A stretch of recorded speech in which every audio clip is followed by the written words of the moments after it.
प्रिया आणि रमेश लहानपणी एकाच शाळेत शिकले. शाळेत त्यांची घट्ट मैत्री होती आणि ती मैत्री कधी प्रेमात बदलली हे त्यांना दोघांनाही कळलं नाही. त्यांचे बालपणीचे दिवस खूप आनंदात गेले आणि त्या अविस्मरणीय आठवणींनी त्यांचं नातं आणखी घट्ट केलं. दोन जीवांचे मिलन म्हणजे प्रिया आणि रमेश. दोघांनीही एकमेकांना आपला जीवनसाथी म्हणून निवडलं आणि मोठ्या थाटामाटात त्यांचं लग्न झालं. त्यांच्या चेहऱ्यावरचा आनंद आणि डोळ्यातलं प्रेम बघण्यासारखं होतं. प्रिया आणि रमेश दोघेही खूप आनंदी होते. त्यांना वाटत होतं की त्यांचं आयुष्य आता सुख आणि समाधानाने भरलेलं असेल. पण त्यांच्या नशिबातला खेळ वेगळाच होता. त्यांच्या आनंदाला नियतीने वेगळीच परीक्षा द्यायची ठरवली होती. त्यांना त्यावेळी जराही कल्पना नव्हती की त्यांच्या सुखी संसारात लवकरच एक मोठा बदल होणार आहे. लग्नाच्या काही दिवसांनंतरच रमेशला त्याच्या कामासाठी बाहेर देशात जावे लागले. तो तिथे वीजतंत्री म्हणून काम करत होता आणि त्याला चांगला पगार मिळत होता. त्याच्या नोकरीमुळे त्यांच्या आर्थिक बाजूला आधार मिळाला होता. प्रियाला रमेशच्या जाण्याचा खूप त्रास झाला. नवं लग्न आणि लगेच दूर राहावं लागल्याने तिच्या मनात एक प्रकारची हुरहुर आणि एकाकीपणाची भावना निर्माण झाली. तिच्या डोळ्यात दुःख आणि विरहाची वेदना स्पष्ट दिसत होती. तिला रमेशच्या सहवासाची ओढ लागली होती. नवीन लग्न आणि त्यात लगेचच दुरावा हे प्रियासाठी खरंच खूप कठीण होतं. तिच्या सगळ्या स्वप्नांवर आणि अपेक्षांवर जणू काही पाणी फिरलं होतं. तिच्या मनात एक प्रकारची हताशा आणि असहाय्यता दाटून आली होती. तिचं मन पूर्णपणे उदास झालं होतं. घरात असूनही तिला एकाकी वाटत होतं. तिच्या चेहऱ्यावरची चमक आणि डोळ्यातला आनंद कुठेतरी हरवून गेला होता. आता रमेश नियमितपणे प्रियाला मोबाईलवर व्हिडिओ कॉल करायचा. दोघेही एकमेकांना बघून हृदय मोकळं करून बोलत असत. रमेश त्याच्या कामाबद्दलच्या गोष्टी सांगायचा आणि प्रिया तिच्या दिवसातील घडामोडी त्याला सांगायची. दूर असूनही ते आधुनिक तंत्रज्ञानाच्या मदतीने एकमेकांशी जोडलेले होते. त्यांच्या संवादात प्रेम आणि ओढ स्पष्ट जाणवायची. पण प्रियाला त्याच्या प्रत्यक्ष स्पर्शाची ओढ होती. तिला त्याला फक्त बोलताना आणि बघताना समाधान मिळत नव्हतं. तिला तो जवळ हवा होता. त्याचा हात आपल्या हातात हवा होता. त्याच्या मिठीत तिला प्रेमाची ऊब अनुभवायची होती आणि त्या उष्ण मिठीची तिला खूप आस लागली होती. पण परिस्थितीपुढे तिचा नाईलाज होता.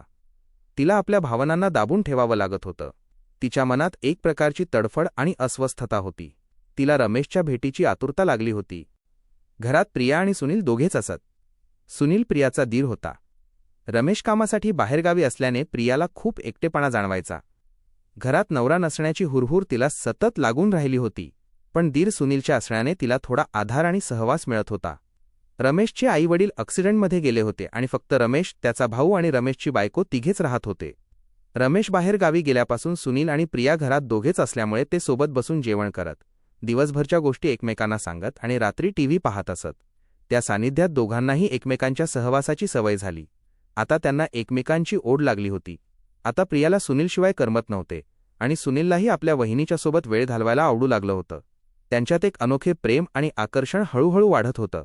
ते दोघेही नकळतपणे एकमेकांच्या जवळ येत होते. प्रियाला सुनीलची काळजी घेणे खूप भावत होते. तो तिची विचारपूस करायचा, तिला आधार द्यायचा आणि तिच्या गरजांची काळजी घ्यायचा. त्याच्या त्या आपुलकीच्या वागण्याने प्रियाचं मन प्रेमाने ओतप्रोत भरून यायचं. तिला त्याच्यात एक सुरक्षित आणि हक्काचा माणूस भेटला होता. सुनीलचा प्रेमळ स्वभाव आणि तिची काळजी घेण्याची वृत्ती प्रियाला खूप आवडायची. त्याच्या सहवासात तिला आनंद आणि समाधान मिळत होतं. तिला आता रमेशची आठवण कमी येऊ लागली होती आणि तिच्या मनात सुनीलसाठी एक खास जागा तयार झाली होती. त्यांच्या नात्याला एक नवीन आणि अनपेक्षित वळण मिळालं होतं.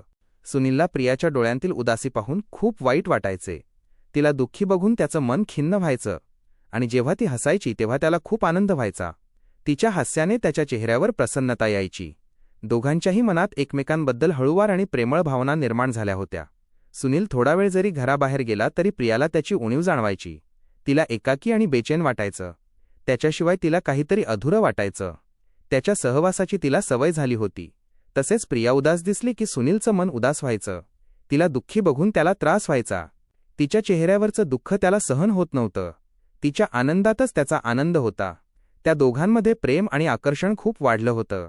ते दोघेही नकळतपणे एकमेकांच्या जवळ आले होते. पण दोघांनाही आपल्या भावना व्यक्त करण्याची भीती वाटत होती. त्यांना आपल्या नात्याची सामाजिक मर्यादा आणि परिणाम माहीत होते. प्रिया विवाहित होती आणि सुनील तिच्या नवऱ्याचा धाकटा भाऊ होता. हे नातं समाजाच्या दृष्टीने अयोग्य होतं आणि याची त्यांना जाणीव होती. त्यामुळे दोघांच्याही मनात एक प्रकारची भीती आणि गोंधळ होता. त्यांना आपल्या भावनांना दाबून ठेवावं लागत होतं, पण त्यांचं मन एकमेकांकडे ओढलं जात होतं. त्यामुळे दोघांनाही समाजाचा आणि नात्यांचा विचार करून माघार घ्यावी लागत होती. त्यांना आपल्या भावनांना आवर घालावा लागत होता. त्यांच्यासमोर एक प्रकारची नैतिक अडचण उभी होती. तरीही त्यांच्या डोळ्यांतील प्रेम आणि ओढ लपून राहत नव्हती. त्यांच्या नजरा एकमेकांना शोधत होत्या आणि त्यांच्या चेहऱ्यावर एकमेकांसाठीची काळजी आणि आपुलकी स्पष्ट दिसत होती. त्यांच्या मनात अव्यक्त प्रेम आणि आकर्षण वाढत होतं. ते दोघेही एका नाजूक वळणावर उभे होते, जिथे त्यांना आपल्या भावनांना मुरड घालायची होती किंवा एक नवीन आणि अनपेक्षित मार्ग निवडायचा होता. त्यांच्यासमोर एक कठीण परिस्थिती होती आणि त्यांना काळजीपूर्वक निर्णय घ्यायचा होता. प्रिया आणि सुनील आता अधिकच जवळ आले होते. घरात एकटे असल्यामुळे वहिनी बोर होत आहे आणि तिला काहीतरी वेगळे म्हणून सुनील आणि प्रिया ते दोघेही आता चित्रपट बघायला बाहेर जाऊ लागले. त्यावेळेत त्यांना एकमेकांसोबत अधिक वेळ घालवायला मिळत होता आणि चित्रपटगृहात जवळजवळ बसून ते मूव्ही पाहत होते. मूव्हीमध्ये गमतीजमती आल्यावर ते हसून एकमेकांना टाळी देऊ लागले. त्या क्षणांमध्ये त्यांना अनोखा आनंद मिळत होता आणि त्यांच्यातील अंतर हळूहळू कमी होत होतं. त्यांच्या मनात एकमेकासाठीची ओढ आणखी तीव्र होत होती आणि चित्रपट बघताना कळत नकळत ते दोघेही एकमेकांना स्पर्श करत होते. तो हलका स्पर्श दोघांच्याही मनात एक प्रकारची गुदगुली आणि रोमांच निर्माण करत होता. त्या क्षणांमध्ये एक अव्यक्त संवाद त्यांच्यात सुरू असायचा आणि कधीकधी ते दोघे पाणीपुरीच्या गाड्यावर जाऊन मनसोक्त पाणीपुरीचा आस्वाद घेत. त्यावेळी प्रिया नकळत सुनीलला स्पर्श करत असे. कदाचित तिलाही त्याच्याजवळ असण्याची ऊब आवडत असावी. त्या चटपटीत क्षणांमध्ये त्यांच्यातील मैत्री अधिक घट्ट होत होती. दुचाकीवर बसताना ती त्याला हलकेच बिलगून बसत असे. तिला कदाचित त्याच्या आधार आणि सुरक्षिततेची गरज वाटत असावी. त्या जवळच्या प्रवासात त्यांच्या मनात एक अनोखी ओढ निर्माण होत होती. त्यांची मैत्री आता अधिक घट्ट झाली होती. सुनील काहीतरी गंमतशीर बोलला की प्रिया त्याला हसून टाळी देत असे. त्यांच्यातील मोकळेपणा वाढला होता आणि ते दोघेही एकमेकांच्या सहवासाची सवय झाली होती. सुनीललाही प्रियाची सोबत खूप आवडायला लागली होती. तिच्याशिवाय त्याला काहीतरी अधुरं वाटायचं. तिचं हसणं, तिचं बोलणं आणि तिची काळजी घेण्याची पद्धत त्याला खूप आकर्षित करत होती. त्यांच्यातील प्रेमळ भावना आता हळूहळू स्पष्ट होऊ लागल्या होत्या. एक दिवस दोघांनी सोबत रात्री जेवण केले. त्या शांत वातावरणात त्यांच्या नात्याला एक नवीन वळण मिळणार होतं. रात्री जेवण झाल्यावर ते दोघेही हॉलमध्ये बसले आणि त्यांनी टीव्ही लावला. ते एका रोमॅन्टिक चित्रपटात पूर्णपणे गुंतून गेले होते. चित्रपटातील सुंदर दृश्ये आणि भावूक संवाद दोघांनाही आकर्षित करत होते. चित्रपटात एक प्रेमळ गाणे सुरू झाले आणि त्यात नायक नायिका एकमेकांना किस करत होते. प्रिया आणि सुनील दोघेही स्क्रीनवर टकलावून बघत होते. त्यांच्या चेहऱ्यावर एक अनोखा भाव आणि डोळ्यात एक प्रकारची चमक दिसत होती आणि दोघांच्याही मनात एक अनामिक हुरहुर सुरू झाली होती. एक प्रकारची ओढ आणि उत्सुकता दोघांनाही जाणवत होती. त्यांच्या हृदयाची धडधड हलकीशी वाढली होती. दोघांनाही एक वेगळीच उत्तेजना जाणवत होती. वातावरणात एक रोमॅन्टिक माहोल तयार झाला होता. अचानक प्रिया म्हणाली, "मला खूप झोप येत आहे." असे बोलून तिने एक अर्थपूर्ण कटाक्ष सुनीलवर टाकला आणि ती तिच्या बेडरूममध्ये निघून गेली. तिच्या त्या बोलण्यात आणि नजरेत एक प्रकारचा संकेत होता. सुनील हॉलमध्ये बसून तिचेच स्वप्न बघत होता. त्याच्या मनात अनेक विचार घोळत होते. थोड्या वेळात प्रिया पुन्हा बाहेर आली आणि हळू आणि काकुळत्या आवाजात म्हणाली, "सुनील, मला खूप भीती वाटत आहे." तिच्या त्या घाबरलेल्या आवाजाने सुनीलचं मन काळजीने व्याकुळ झालं. तिच्या डोळ्यात अश्रू आणि चेहऱ्यावर भीतीचे भाव स्पष्ट दिसत होते. तिच्या त्या अनपेक्षित आणि प्रेमळ विनंतीने सुनील खूप खुश झाला. त्याच्या चेहऱ्यावर आनंद आणि डोळ्यात चमक आली. त्याला विश्वास बसत नव्हता की प्रिया त्याला तिच्या रूममध्ये सोबत झोपायला बोलवत आहे. त्याने लगेच होकार दिला आणि तो तिच्या रूममध्ये गेला. प्रियाच्या रूमचं शांत आणि सुंदर वातावरण त्याला खूप आल्हाददायक वाटलं. तो खाली जमिनीवर अंथरूण टाकून झोपायला लागला. त्याच्या मनात एक प्रकारची आदरभाव होता.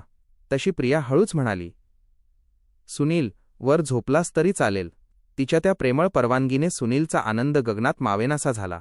त्याच्या हृदयाची धडधड वाढली आणि त्याच्या चेहऱ्यावर लाजेची लाली पसरली. तो हळूच बेडवर एका बाजूला अंतर ठेवून झोपला.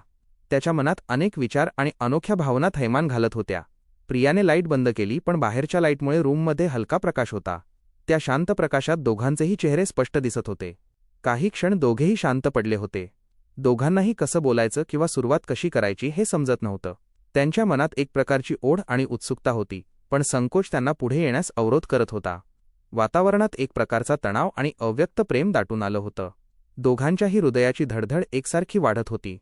शेवटी प्रियानेच धैर्य दाखवलं आणि पुढाकार घेतला. तिने हळू आणि भावूक आवाजात म्हटलं, "सुनील, तुझा भाऊ इथे नसल्यामुळे मला त्यांची खूप आठवण येते." तिच्या त्या दुःखऱ्या शब्दांनी सुनीलचं मन व्याकुळ झालं. सुनीलने तिला समजावण्याचा प्रयत्न करत म्हटलं, "मी आहे ना वहिनी, तुम्ही काही काळजी करू नका." त्याच्या त्या आधार देणाऱ्या शब्दांनी प्रियाला थोडा आधार मिळाला, पण तिच्या मनातली ओढ काही कमी झाली नाही. प्रिया निश्वास सोडत म्हणाली, "अरे, पण मला ते सुख पाहिजे जे तू देऊ शकत नाही." तिच्या त्या स्पष्ट बोलण्याने सुनील गोंधळला. त्याला तिच्या म्हणण्याचा अर्थ पूर्णपणे समजला नव्हता. सुनीलने मुद्दाम तिला विचारलं, "कोणते सुख आहे वहिनी? जे मी तुम्हाला देऊ शकत नाही. त्याच्या त्या भोळ्या प्रश्नाने प्रिया लाजली आणि तिचं मन अस्वस्थ झालं. ती हळू आणि कुजबुजत्या आवाजात म्हणाली, ते सुख जे नवरा बायको रात्री एकत्र घालवतात. तिच्या त्या प्रत्येक शब्दाने सुनीलच्या मनात एक प्रकारची खळबळ आणि उत्तेजना निर्माण झाली. यावर सुनील धैर्य एकवटून लगेच म्हणाला, मी पण देऊ शकतो वहिनी. प्रियाने हे ऐकताच त्याला घट्ट मिठी मारली आणि तिच्या त्या अचानक आणि उत्कट मिठीने सुनील पूर्णपणे स्तब्ध झाला. त्याच्या मनात अनेक भावना एकत्र आल्या. आणि मी पण वहिनीला मिठीत घट्ट आवळले. मी तिला घट्ट मिठी मारली आणि म्हणालो, तू खूप मादक दिसतेस वहिनी. मला तू खूप आवडतेस. वहिनी पण खुश होऊन मला म्हणाली, तू पण मला खूप आवडतोस. मी पण तुमच्या प्रेमात पडली आहे. ती मला घट्ट बिलगली. मला पण खूप मस्त वाटत होत. आम्ही दोघे खूप मजे घेत होतो. आणि तिच्या डोळ्यात एक वेगळीच चमक दिसत होती. आणि तिच्या चेहऱ्यावर तृप्तीचे भाव स्पष्टपणे जाणवत होते. ती प्रत्येक क्षणाचा मनसोक्त आनंद घेत होती. आणि तिच्या मनातली इच्छा पूर्ण होत होती. आणि मग तो क्षण आला जेव्हा आम्ही दोघेही एका अनोख्या शांततेत विलीन झालो. बघता बघता आम्ही दोघेही आता एका परमोच्च बिंदूवर पोहोचलो आणि एका दीर्घ श्वासानंतर शांत झालो. मी तिच्या मिठीत शिरून शांत झोपलो. पुन्हा आम्ही पहाटे उठलो आणि अजून प्रेमाचे रंग उधळले. नंतर ती म्हणाली, आजपासून माझ्यासोबतच राहा. मी पण खुश झालो. मी म्हणालो, मी कुठेच जाणार नाही तुला सोडून. असे म्हणून आम्ही पहाटे झोपलो आणि सकाळी 8:30ला उठलो आणि मॉर्निंग किस केली आणि मस्तपैकी चहा बनवला आणि गप्पा मारत पिला. तिच्या चेहऱ्यावर एक चमक मला दिसून आली. मी म्हणालो, वहिनी, तुझ्या चेहऱ्यावर एक चमक आली आहे. तशी ती म्हणाली, खूप दिवसापासून वाट पाहत होते या आनंदाची आणि आज मला मिळाले आहे. खूप म्हणजे खूपच भारी वाटले मला काल. आता मला या सुखपासून दूर नको ठेवू. मी म्हणालो, इथून पुढे कधी तुला नाराज करणार नाही, हा माझा शब्द आहे. असे म्हणताच तिने मला मिठी मारली आणि मी पण तिला मिठीत घेतले. तर मित्रांनो, कथा आवडली असेल तर कॉमेंट करून सांगा. व्हिडिओला लाईक करा, चॅनलला सबस्क्राईब करायला विसरू नका. चला तर मग पुन्हा भेटूया अशाच नवीन व्हिडिओमध्ये. धन्यवाद.